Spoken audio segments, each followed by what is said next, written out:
So on to dessert. Following down that sort of Moroccan feel, we have made revani. That's like a semolina cake soaked in syrup, basically. A bit of poached rhubarb to go with that.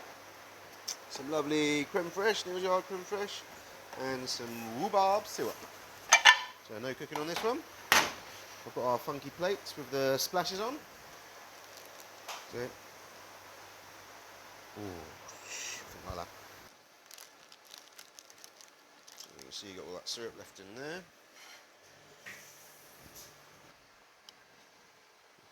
Tricky to get out.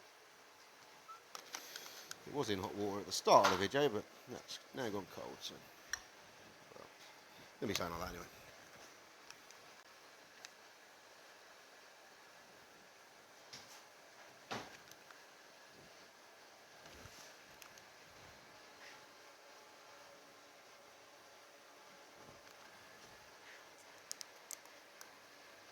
Ready?